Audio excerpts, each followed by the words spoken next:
네, 안녕하세요. 오늘의 깊이 있는 탐구 바로 시작합니다. 저희가 오늘 살펴볼 자료는요. 서초구 엘림 일회교회 강성훈 목사님의 2026년 2월 8일 주일 설교 창세기 1장 본문 영상입니다. 사실 바벨탑 이야기는 뭐 다들 아시잖아요? 네, 그렇죠. 인간이 교만해서 벌받는 이야기. 맞아요. 그런데 이 설교는 그 익숙한 이야기를 완전히 다른 시각으로 풀어내더라고요. 성경의 모든 이야기는 결국 단 한 사람, 예수 그리스도를 향한 러브레터다. 이런 관점이죠. 맞습니다. 이 설교를 관통하는 가장 중요한 전제가 바로 그거예요. 구약의 사건들은 일종의 예고편이나 뭐랄까 그림자 같은 거고요. 아, 예고편이요? 네. 그 예고편이 진짜 보여주려고 했던 본편 영화가 바로 예수 그리스도라는 거죠. 와, 비유가 아주 그냥 귀에 쏙쏙 들어오네요. 그래서 구약이라는 예고편만 보면 그림자만 보고 와, 하나님 무섭다 하고 끝날 수 있는데 그렇죠. 심판하시고 벌 주시고. 네. 근데 신약이라는 본편을 봐야 아, 이 무서워 보였던 장면이 사실은 이런 깊은 뜻이 있었구나 하고 전체 그림을 이해할 수 있다는 겁니다. 구약과 신약은 그렇게 하나의 짝으로 움직인다고 보는 거죠. 그럼 그 관점으로 바벨탑이라는 예고편을 한번 제대로 뜯어보죠. 먼저 상황부터 짚어볼게요. 인류를 쓸어버렸던 대홍수가 막 끝났어요. 네, 노아와 그 가족들만 살아남았죠. 살아남은 사람들에게 하나님은 흩어져서 땅에 충만하라고 하셨는데 이 사람들은 정반대로 한 곳에 똘똘 뭉칩니다. 그렇죠. 신할 평지라는 곳에 모여서 이런 말을 합니다.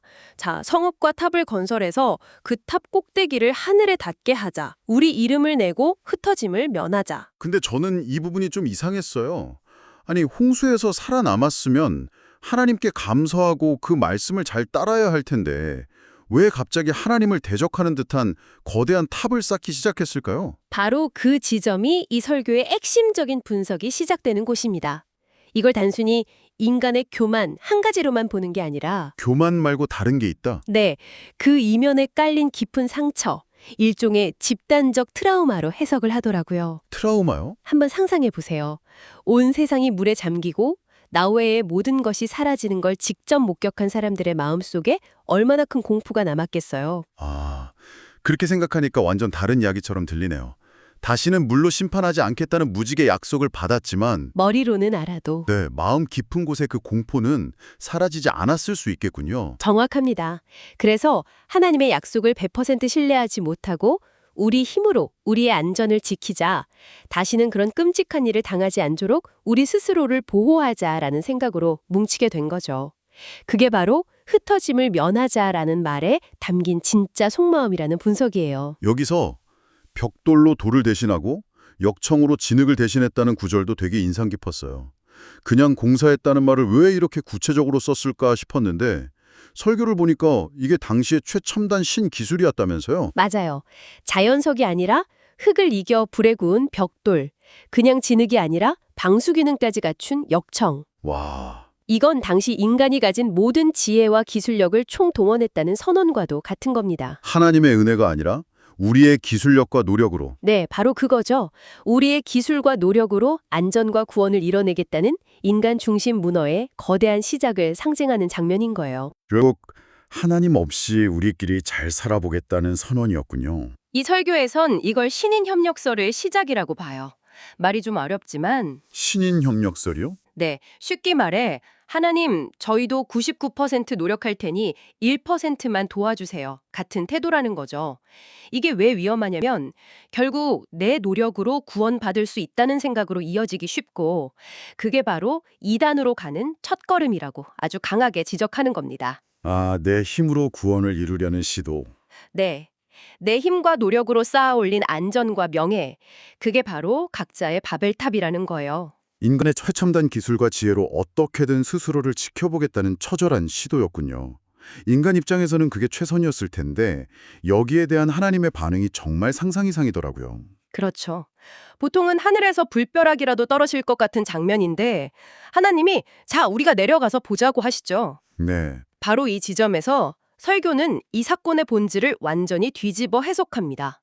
이건 징벌이 아니라 오히려 자비였다고요. 솔직히 저는 그 해석이 처음엔 잘 와닿지 않았어요. 자비로운데 왜 말을 못 통하게 해서 사람들을 괴롭게 만들고 강제로 흩어버리나요? 그렇죠. 아무리 봐도 이건 벌을 주는 걸로 보이는데 네. 어떻게 이걸 자비라고 할 수 있는 거죠? 아주 좋은 질문입니다. 그리고 설교에서도 바로 그 오해를 풀기 위해 하나님의 대사를 집중적으로 분석합니다. 하나님이 이렇게 말씀하시거든요.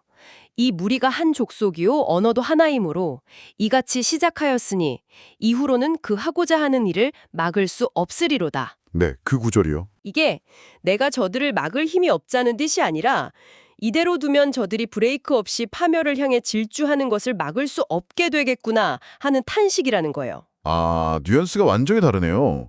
막을 수 없다가 무능력이 아니라 파멸로 향하는 가속도를 멈출 수 없게 될 거라는 안타까움의 표현이라는 거군요. 네. 죄악으로 한마음한 뜻이 되어서 거대한 시스템을 만들어 질주하기 시작하면 그 끝은 또 다른 심판일 수밖에 없으니까요. 홍수 심판 같은. 그렇죠. 하나님은 다시는 물로 심판하지 않겠다는 당신의 약속을 지키고 싶으셨던 겁니다. 그래서 그 약속을 지키기 위해 인류의 죄악이라는 자동차에 강제로 브레이크를 밟으신 거예요. 와, 하나님의 브레이크라니. 네. 언어를 혼란스럽게 해서 서로 소통하지 못하게 함으로써 이 거대한 악의 프로젝트를 멈춰 세우신 거죠. 결국 그들의 폭주를 막아주신 거다. 이게 바로 하나님의 자비였다. 이렇게 해석하는 거예요. 그렇게 들으니까 정말 하나님의 깊은 사랑이 느껴지는 것 같아요. 저는 이 설교를 들으면서 우리가 내려가서라는 부분에서 소름이 돋았어요. 아, 그 우리라는 표현. 네, 그냥 하나님이 내려오셨다고만 생각했는데 여기서 우리라는 단어 하나로 성부, 성자, 성령, 삼위일체 하나님을 암시하고 그렇죠. 더 나아가 나중에 인간의 죄를 해결하기 위해 아들 예수가 직접 이 땅에 내려오실 것을 미리 보여주는 예표라고 하더라고요. 정말 놀랍지 않나요? 맞습니다. 아주 작은 단어 하나에 이미 구원의 전체 이야기가 담겨 있는 셈이죠. 인간은 하늘에 닿으려고 탑을 쌓아 올라가려 했지만 하나님은 직접 땅으로 내려오시는 방식으로 구원을 이루신다는 것. 그 거대한 역설이 이 한 문장에 담겨 있는 겁니다. 그렇게 인류의 거대한 프로젝트가 중단되고 이야기가 끝나는가 싶었는데 성경이 갑자기 뜬금없이 셈의 족보를 나열하기 시작해요. 아, 그렇죠.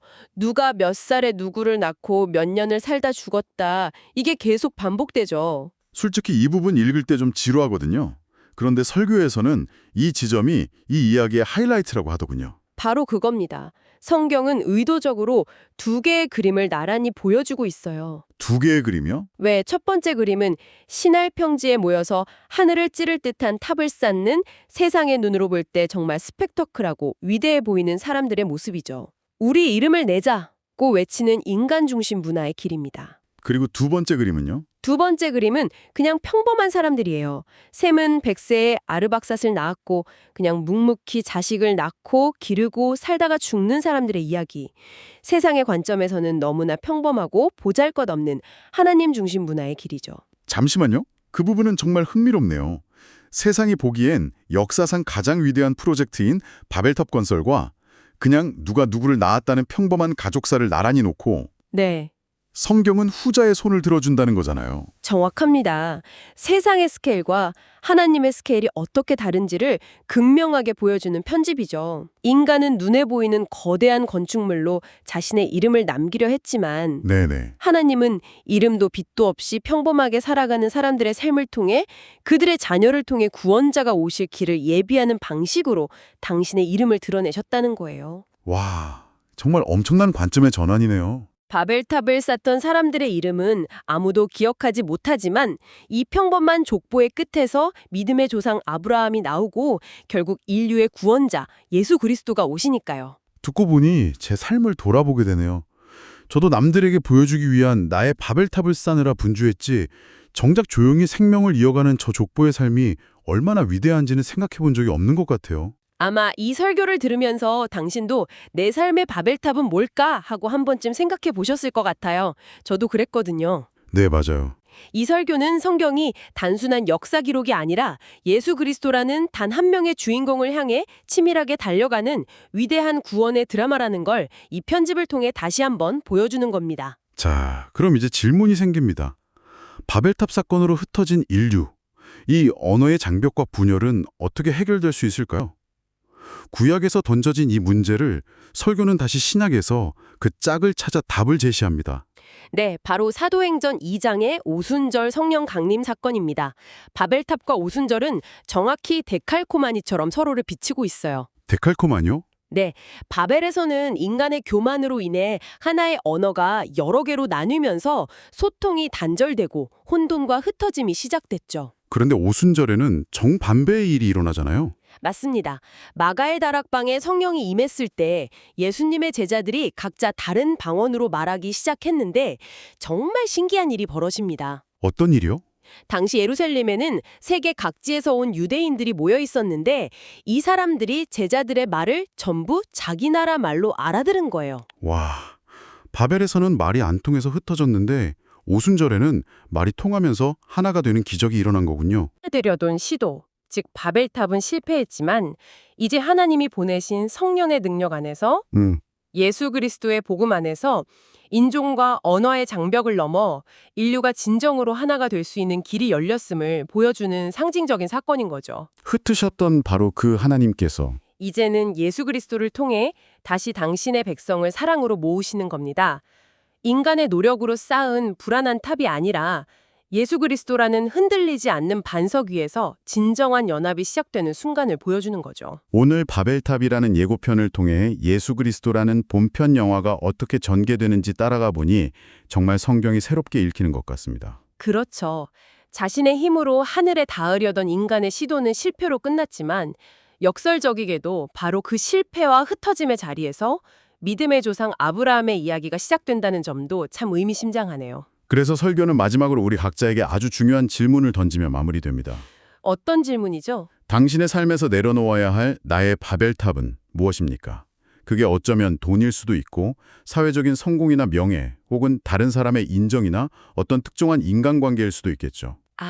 내 이름을 내기 위한 탑쌓기를 멈출 때 역설적으로 예수의 이름 안에서 참된 안식과 자유를 누리게 된다는 것이 설교의 마지막 메시지입니다. 이 탐구를 마무리하며 당신이 혼자 곱씹어볼 만한 생각 하나를 남겨드립니다. 설교에서는 때로 내 인생의 계획이 막히고 길이 보이지 않고 공들여 쌓았던 탑이 무너지는 것 같은 순간이 찾아올 때가 있다고 말합니다. 그런데 어쩌면 그 순간이 바로 하나님의 브레이크가 걸리는 자비의 순간일 수 있다는 거죠. 혹시 지금 당신의 삶에서 힘겹게 쌓아 올리던 무언가가 무너지고 있나요? 그렇다면 그것이 실패의 증거가 아니라 당신을 더 견고하고 영원한 집으로 초대하시는 하나님의 신호는 아닐까요?